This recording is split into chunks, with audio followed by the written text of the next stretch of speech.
লিখে নিয়েন 3 মাসের মধ্যে এই মেয়েটাকে সবাই বলে যান, এবং যাবো ভবিষ্যৎ লিখে নেন আপনারা।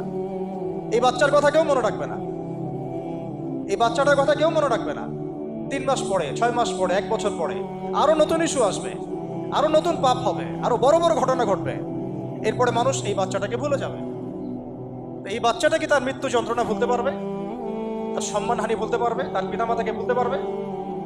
এখন প্রশ্ন হচ্ছে, তার পিতাকেও যদি আমরা জিজ্ঞাসা করি, ইসলামে রেপের শাস্তি হচ্ছে মৃত্যুদণ্ড, আর ব্যভিচারের শাস্তি হচ্ছে অর্ধেক কোমর পর্যন্ত পুঁতে পাথর নিক্ষেপ করে হত্যা করা।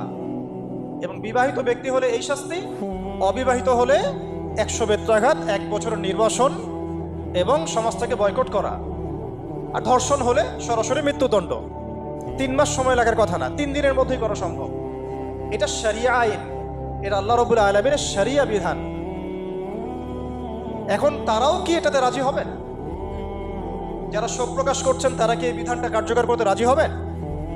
ধর্ষককে সবার সামনে প্রকাশ্যে মৃত্যুদণ্ড দেওয়া হোক, শরিয়া আইন কার্যকর করা হোক, রাজি হবেন না।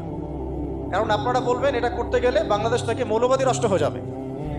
তো সমস্যার গোড়ায় আপনারা যেতে চান না, ডালপালা নিয়ে নাড়াচাড়া করেন। জেনা ফ্রি মিক্সিংটাকে উন্মুক্ত করে দেওয়া হলো, ছেলে মেয়ের অবাধ বিচরণটাকে উন্মুক্ত করে দেওয়া হচ্ছে।